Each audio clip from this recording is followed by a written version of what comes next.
उर्वशी भाग 1. गावचे माजी सरपंच अण्णासाहेब देशमुख वयाने 70च्या आसपास, तरी ताठ. कोणत्याही दुखण्याने त्यांना गाठलं नव्हतं. आज 70ला येऊनही त्यांना एकही औषध घ्यावं लागत नव्हतं. अण्णा रोज गावातल्या जुन्या शंकराच्या मंदिरात जाऊन स्वतःच्या हाताने त्यांचा अभिषेक करत असे. ते मंदिर किती पुरातन होतं हे कोणालाच माहीत नव्हतं, पण स्वतः छत्रपती शिवाजी महाराजांनी त्यांचा जीर्णोद्धार करून घेतला होता. मंदिराच्या आवारात लोकांनी महाराजांचा अश्वारूढ पुतळा बनवून घेतला होता.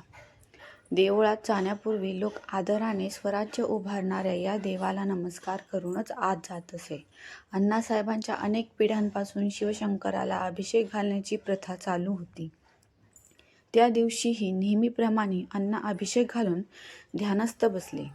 का कोणास ठाऊक, शंभू महादेवाच्या देवळाच्या आसपासचे वातावरण काहीसे गढूळलेले जाणवत होते. नेहमीप्रमाणे अण्णांचे चित्त एकाग्र होत नव्हते. मग ते बाहेर जाऊन बसले. तोंडाने शिव शिव असा जप चालू होता. सहजच त्यांची नजर मंदिरासमोरच्या तलावावर गेली. इतर वेळी नितळ निळे असणारे पाणी अचानक काळे दिसू लागले. अण्णा दचकले. डोळे चोळून पाहिल्यावर पाणी परत पूर्ववत झाले. इतक्यात त्यांची नजर आभाळात गेली. गावाबाहेरून दक्षिणेकडून एक काळी सावली त्यांना गावाकडे येताना दिसली. शिव शिव, हे कोणते संकट गावावर येऊ घातले आहे? काय सुचवतो आहे देवा? त्यांच्या तोंडातून बाहेर पडले. इतक्यात शेताकडे जाणारा शिरपा गाभाऱ्यातून दर्शन घेऊन बाहेर पडला. राम राम अण्णासाहेब, काय म्हणता? बरे हात ना? आज काय आजारी असल्यावाने दिसता जणू. शिरपा अण्णासाहेबांच्या चेहऱ्याकडे पाहून म्हणाला. शिरपाकडे पाहून अण्णा म्हणाले, शिरपा, गावावर मोठं संकट येऊन घातलंय. शंभू दाखवतोय मला. काहीतरी वाईट येणारे गावात, जे देवालाही भारी पडणारे. नीट काही कळत नाही, पण मोठा धोका आहे हे नक्की. शिरपा हसून म्हणाला, अहो अण्णासाहेब, नवे सरपंच आहेत ना, त्यांनी गावचा विकास की काय म्हणतात ते करायचं ठरविलं हाय. आपला गाव म्हणे एका संस्थाने दत्तक घेतला हाय. ते लोक आज येणार आहेत. पर बघा ना, नेमका आजचा दिवस निवडला. आज अमावस्या हाय. पण आपले नवीन सरपंच कुठे मानतात काय? चला निघतो म्या. काम लवकर आटपून जायचंय कार्यक्रमाला. ते लोक येणार आहेत ना. राम राम. शिरपा निघून गेल्यावर परत अण्णासाहेब विचार करू लागले. आजच ती संस्थेची माणसे येणार आणि आजच हे अशुभ संकेत दिसत आहेत. माहीत नाही का, ते पण एक खूप वाईट शक्ती गावाच्या दिशेने येताना जाणवत आहे. शंभू सांभाळ रे बाबा, असे म्हणून त्यांनी गाभाऱ्याकडे पाहत हात जोडले. आज माधवपूरमध्ये खूप उत्साह संचारला होता. त्यांचे कारण होते, हे गाव एका समाजसेवी संस्थेने दत्तक घेतले होते आणि त्या संस्थेचे सदस्य गावात येऊन राहणार होते. गावकऱ्यांबरोबर गावातल्या जुन्या हवेलीची डागडुजी करून ती राहण्यायोग्य केली होती. अगदी 10 माणसंही आरामात राहतील इतकी प्रशस्त हवेली होती ती. सगळे गावकरी जय्यत तयारीत होते. शहर गावजवळ असून या गावाचा विकास झाला नव्हता. ते गावातल्या काही अधिकारी लोकांच्या आडमुठेपणामुळे. पण आज ती वेळ गेली होती. सहारा या संस्थेने गावाची संपूर्ण जबाबदारी घेतली होती. गावकऱ्यांनी संस्थेतून येणाऱ्या लोकांसाठी एक छोटासा स्वागत समारंभ ठेवला होता. सगळे लगबगीने समारंभाच्या ठिकाणी जमत होते. स्वयंसेविकेची गडबड चालू होती. सगळं जागच्या जागी आहे ना हे ते बघत होते. गाव जरी लहान दिसत असला तरी मोठा होता. छोट्या छोट्या आदिवासी वाड्या एकत्र मिळून गाव बनला होता. अनेक आदिवासी पाडे तर डोंगरावर लांबवर पसरले होते. अशा या माधवपूरचे नशीब उघडले आणि ते आता नवीन बदलासाठी सज्ज झाले होते. सगळे आतुरतेने संस्थेतल्या लोकांची वाट बघत होते. ठरल्या वेळी बरोबर संस्थेची गाडी आली. एक एक सदस्य उतरू लागले. सगळे उत्सुकतेने त्यांना पाहण्यासाठी उभे राहिले. त्यांना ओवाळण्यासाठी सुवासिनी पुढे आल्या. एक एक करून सगळे उतरायला लागले. 10 जण येणार होते. 9 जण उतरले. मग 10वी व्यक्ती कोण आहे याकडे सगळ्यांचे लक्ष लागले होते. ती उतरली आणि तिच्या तेजाने सगळेच दिपून गेले. ती इतकी सुंदर होती की तिच्या पुढे स्वर्गातील अप्सराही फिक्या वाटल्या.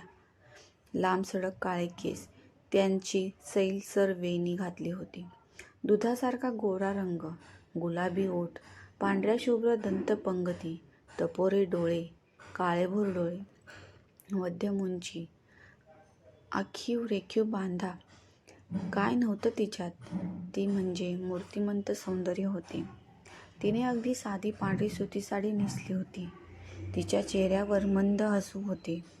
सगळे तिच्या सौंदर्याने जणू मंत्रमुग्ध झाले होते.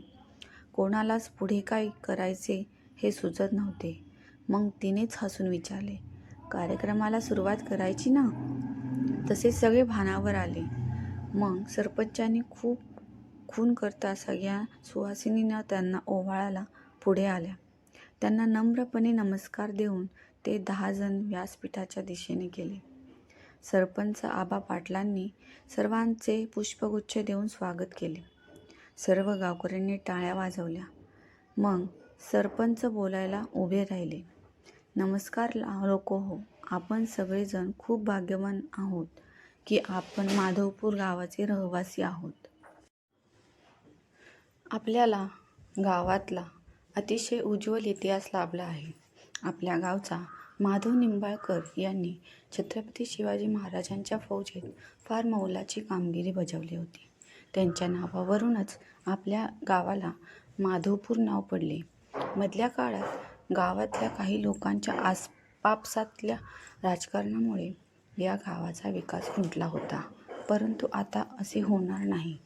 मागल्या वेळेस जेव्हा मी शहरात गेलो होतो तेव्हा योगायोगानेच मला उर्वशीबाई भेटल्या आणि आपल्या गावाबद्दल ऐकताच त्यांनी गावाचा विकास करायची इच्छा बोलून दाखवली.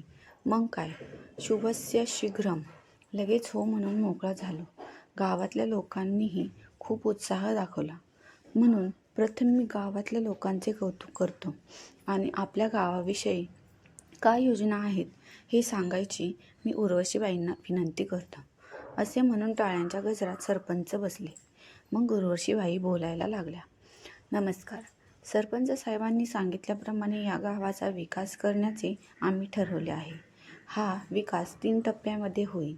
प्रथम आपण शेतीला प्राधान्य देऊ. आमच्या संस्थेने काढलेल्या माहितीनुसार या गावात शेती आणि बागायती हा प्रमुख व्यवसाय आहे. जवळजवळ 90% लोकांची रोजीरोटी या शेतीवरच अवलंबून आहे. या गावात आजही शेती पारंपरिक पद्धतीने केली जाते. ती अर्थातच चांगली आहे, परंतु कष्टाचीही आहे. आपण सर्वप्रथम गावातल्या नदीला बांध घालून अडवणार आहोत आणि जेणेकरून शेतीसाठी लागणारे पाणी सहज उपलब्ध होईल. आम्ही पाहिले आहे की शेतीसाठी लागणारे पाणी शेतकरी किती कष्टाने आणतात ते. आपण एका जागी ते पाणी जमा करू. इलेक्ट्रिक पंपाद्वारे सगळ्या शेतकऱ्यांपर्यंत पोहोचवू शकतो. त्यासाठी प्रत्येकाच्या शेतात आपण टाक्या बांधणार आहोत, जेणेकरून शेती आणि बागायतीला पाणी देणे सोपे होईल. मग शेतीसाठी लागणारी आधुनिक साधने आपण पुरवणार आहोत, ज्यामुळे शेती करणे सोपे जाईल. तसेच आपण उत्तम प्रतीचे बियाणे, खते, पिकांवर फवारणीची औषधेही पुरवणार आहोत. आपल्याकडे निरनिराळे तज्ज्ञ येऊन आपल्याला वेळोवेळी मार्गदर्शन करतील. इतकंच नाही तर आपल्याला शेतमालाला, फळांना योग्य ती बाजारपेठ मिळवून देऊन गावातल्या लोकांचा जास्तीत जास्त फायदा कसा होईल हे आम्ही पाहू. अन्नधान्य, कडधान्य, फळे याचबरोबर आजच्या काळात फुलांच्या शेतीलाही अनन्यसाधारण महत्त्व प्राप्त झाले आहे.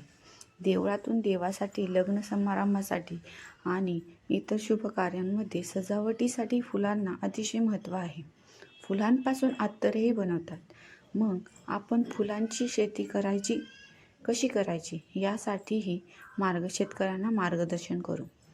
शेती तर महत्त्वाची आहेच, त्याचबरोबर महत्त्वाची आहे ती गावाची स्वच्छता. हा विषय आपण पहिल्या टप्प्यात घेऊया. गावात स्वच्छता अभियान राबवू. कचऱ्यापासून खत तयार करूया. त्याचा फायदा शेती आणि फळबागांनाही होईल. तसेच सार्वजनिक शौचालयही बांधूया, जेणेकरून गावच्या स्वच्छतेत हातभार लागेल. गावातल्या मुलांना आपण भिंतीवर चित्रे काढायला सांगणार, जेणेकरून आपलं गाव स्वच्छ व सुंदर दिसेल. या गावात अनेक आदिवासी वाड्या आहेत. त्यांचे वेगवेगळे असे स्वयंपूर्ण जग आहे. ते बाहेरच्या जगापासून अलिप्त आहेत. आपण त्यांनाही आपल्यात घेऊया. बाहेरच्या जगाची ओळख करून देऊ. त्यांच्या अंगातील विविध कलागुणांना वाव देऊन त्यांनी बनवलेल्या वस्तूंना बाजारपेठ उपलब्ध करून देऊ. त्यांच्या मुलांना आपल्या मुलांमध्ये घेऊन त्यांना शिक्षणाचे महत्त्व पटवून देऊ. आदिवासी लोकांच्या मेंढीपालन, कुक्कुटपालन व्यवसायांना चालना देऊ. त्यांना आर्थिक मदत करू. आदिवासी पाड्यांमध्ये पाण्याची टंचाई आहे. त्यांच्या स्त्रिया दुरून वरून पाणी वाहून आणतात. त्यासाठी विहिरी तसेच बोरवेल खोदण्याचीही सोय करू. उर्वशी नावाप्रमाणे सुंदर होती. तिचा आवाजही मंत्रमुग्ध करणारा होता. एखादा मुद्दा पटवून देण्यात तिचा हातखंड होता. त्यामुळे साहजिकच तिचं बोलणं ऐकून लोक भारावून गेले होते. तिची योजना ऐकताच सर्वांनी टाळ्यांचा कडकडाट केला. ती गोड हसून म्हणाली, "अरे अरे, अजून माझं बोलणं पूर्ण झालं नाही. दुसरा टप्पा असेल आपल्या गावातील मुले, ज्यांना प्राथमिक शिक्षण इथेच मिळतं, पण पुढील शिक्षणासाठी त्यांना बसने प्रवास करून शहरात जावं लागतं.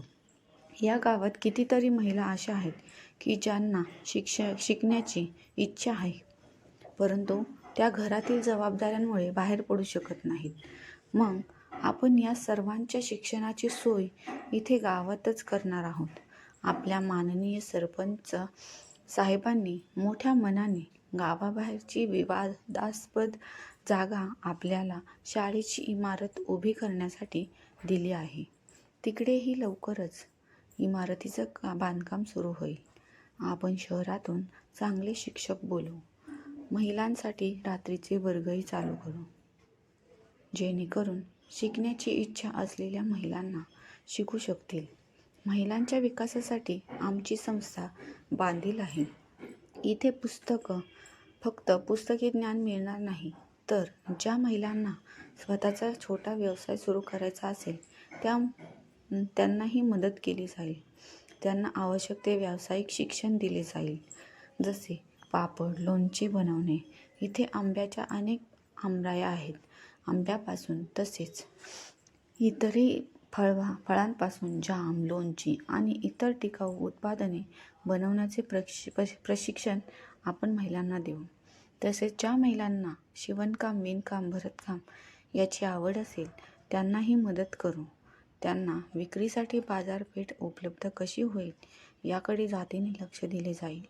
उर्वशी जरा वेळ थांबली आणि आपल्या बोलण्याचा लोकांवर काय परिणाम झालाय हे पाहण्यासाठी. लोक तिच्या बोलण्याने भारावून गेले होते. तिने पुढे सुरुवात केली, "थोडक्यात आपण हे गाव स्वयंपूर्ण कसे होईल याकडे लक्ष देणार आहोत. आता तिसरा टप्पा विषयी मी आत्ताच बोलणार नाही. ते वेळ आल्यावरच जाहीर करेन. मी जे बोलले त्याबद्दल आपल्या सर्वांच्या मनात काही शंका असल्यास नक्की विचारा. आपण आपले गाव आमच्या ताब्यात देत आहात, त्यामुळे आपल्या या सर्व प्रश्नांची उत्तरे देण्यास आम्ही बांधील आहोत. मी आणि माझे सहकारी आपल्या प्रश्नांची समाधानकारक उत्तरे देतील." असे म्हणून ती बसली. गावातल्या लोकांना शंका असा काही नव्हताच. ते गावाचा विकास होणार या कल्पनेनेच हुरळून गेले होते. मग सरपंच उठले. रघुवीर उर्फ आबा पाटील नव्यानेच गावचे सरपंच म्हणून निवडून आले होते. 40शीच्या आसपासचे रघुवीर उंच, धिप्पाड, तगडे होते. व्यायामाने शरीर कमावले होते. नजरेत एका दरार होता. लोक त्यांचा मान देण्यापेक्षा घाबरून त्यांच्यापुढे मान झुकवत असत, असं गावातल्या ज्येष्ठ लोकांना वाटत होतं. मग सरपंच बोलू लागले, तर मला नाही वाटत कोणाच्याही मनात काही शंका असतील. आमच्या गावाबद्दल या संस्थेने जितका विचार केला आहे तितका आम्हीही केला नाही. तर उर्वशीबाईंना आपले पूर्ण सहकार्य आहे असे जाहीर करू ना? त्यांनी प्रश्न विचारला, पण उत्तर हो असेच यावे अशा थाटात विचारला. जमलेल्या सर्व लोकांनीही हो म्हणून त्यांना साथ दिली. मग उर्वशी उठली. बरं, कोणाला शंका नाहीत ना? चांगली गोष्ट आहे. आपण उद्यापासून कामाला लागूया, सुरुवात करूया. फक्त आमची एक अट आहे. लोकांच्या प्रश्नार्थक चेहऱ्याकडे बघत ती हसत म्हणाली, आम्ही फक्त सूर्यास्तानंतरच काम करू. सूर्योदयापासून सूर्यास्तापर्यंत आम्ही काम करणार नाही. ही अट जर मान्य असेल तर आपण उद्या सूर्यास्तानंतर काम चालू करू. मला आपल्या सर्वांच्या सहकार्याची अपेक्षा आहे. सर्व लोकांनी चकित होऊन सरपंचाकडे पाहिले. तसे ते गडबडून उभे राहिले आणि म्हणाले, हो हो, का नाही? म्हणजे आम्हीही आमची कामे करून तुम्हाला हातभार लावू. मग ठरलं तर उद्या संध्याकाळपासून कामाला सुरुवात करूया. आता सगळे दमले असतील. तुम्ही हवेलीवर जाऊन आराम करा. हवेलीवर संस्थेच्या लोकांचं सामान एका टेम्पोतून आलं होतं. लोक ते उतरवत होते. त्यांचे भले मोठमोठाले जड पेटारे उतरवताना त्यांच्या नाकीनऊ आले होते. च्यायला काय आहे यात? दगड भरलीत की काय? हमाल वैतागून म्हणाला. इकडे अण्णासाहेब जेवून बाहेर बसले होते. अमावास्येच्या अंधाऱ्या रात्रीच एक काळोखापेक्षा काळी वाळवट गावात भिरभिरताना त्यांना दिसत होती. पुढील भाग क्रमशः. मित्रांनो, तुम्हाला ही कथा आवडली असेल तर चॅनलला लाईक आणि सबस्क्राईब नक्की करा. धन्यवाद.